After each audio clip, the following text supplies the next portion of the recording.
মাত্র একটি ডিম দিয়ে বানিয়ে ফেলুন দারুণ মজার একটা নাস্তা। এত সহজ আর সুস্বাদু যে বাচ্চা থেকে বড় সবাই খেতে চাইবে। চলুন দেখে নেই কীভাবে বানাবেন। প্রথমেই একটি বাটি নিয়ে নিয়েছি। এবার এখানে আমি একটি ডিম ভেঙে নিয়ে নিচ্ছি। মাত্র একটি ডিম দিয়ে আজকের এই নাস্তাটা তৈরি করব। এবার একটি কাঁটা চামচের সাহায্যে ডিমটাকে খুব ভালোভাবে ফেটিয়ে নিতে হবে। দেখতেই পাচ্ছেন আমি ডিমটাকে খুব ভালোভাবে কাঁটা চামচের সাহায্যে ফেটিয়ে নিচ্ছি।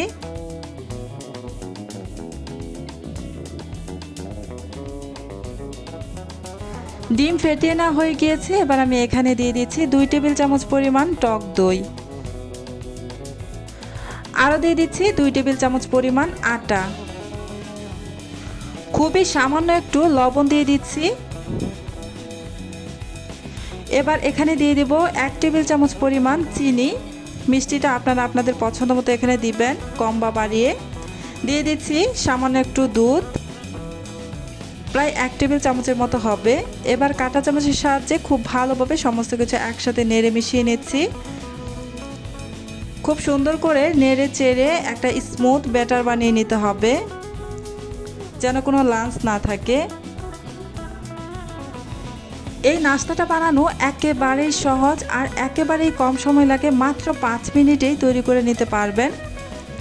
আর খেতে তো মাশাআল্লাহ খুবই মজার। আপনারা চাইলে একবার বাসায় ট্রাই করে দেখতে পারেন। আশা করছি আপনাদের কাছেও অনেক বেশি ভালো লাগবে।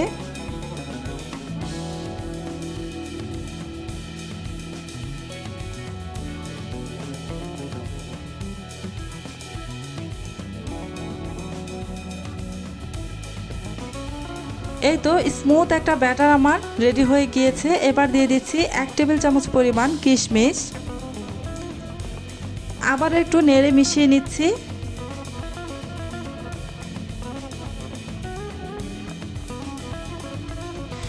এবার চুলায় একটা প্যান বসিয়ে প্যানের মধ্যে 1 চামচের মতো সয়াবিন তেল দিয়ে ভালোভাবে প্যানের গায়ে লাগিয়ে নিচ্ছি। প্যানের হাতলটা ধরে একটু ঘুরিয়ে তেলটাকে প্যানের গায়ে লাগিয়ে নিয়েছি। এবার সমস্ত ব্যাটার একসাথে ঢেলে দেব। এই যে আমি সমস্ত ব্যাটার একসাথে ঢেলে দিয়ে আমি একটি নাস্তায় তৈরি করে নিচ্ছি। আপনারা চাইলে ছোট ছোট প্যানকেকের মতো দিয়ে বানিয়ে নিতে পারেন, তবে এভাবে বানালে খুবই অল্প সময়ে বানিয়ে নেওয়া যায়, খুব বেশি সময় লাগে না, একেবারেই হয়ে যায়। আমি ঢাকনা দিয়ে ঢেকে চুলার আঁচ একদম লো আঁচে রেখে তারপর 2 মিনিটের মতো অপেক্ষা করব। এই তো 2 মিনিট পর আমি ঢাকনাটা খুলে নিয়েছি। এবার সাবধানে একটু উল্টে দিব। আবারও ঢাকনা দিয়ে ঢেকে আমি আরও 1 মিনিটের মতো রেখে দিব। চুলার আঁচ একদমই মিডিয়াম টু লো আঁচে থাকবে। আবারও ঢাকনাটা খুলে নিলাম, আবারও উল্টে নিচ্ছি। আপনারা চাইলে ঢাকনা দেওয়া ছাড়াই এই নাস্তাটা বানিয়ে নিতে পারেন।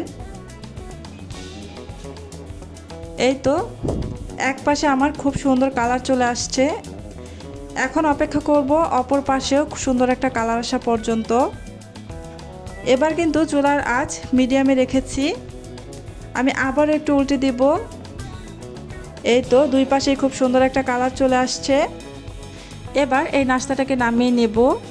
মাত্র একটা ডিম দিয়েই কত সহজে আর ঝটপট মজার একটা নাস্তা বানিয়ে নেওয়া যায়। এই নাস্তাটা সকালের নাস্তা বা বিকেলের নাস্তায় দুধ চায়ের সাথে খেতে সত্যিই ভালো লাগে। বাচ্চারা যেমন পছন্দ করবে তেমনি বড়রাও খেতে ভীষণ মজা পাবে। আপনারা বাসায় বানিয়ে কেমন লাগলো অবশ্যই কমেন্ট করে জানাবেন। ভিডিওটা ভালো লাগলে লাইক দিন, বন্ধুদের সাথে শেয়ার করুন। আর এমন সহজ মজার রেসিপি পেতে চ্যানেলটি সাবস্ক্রাইব করে পাশেই থাকবেন। আজকে তাহলে বিদায় নিচ্ছি। আল্লাহ হাফেজ।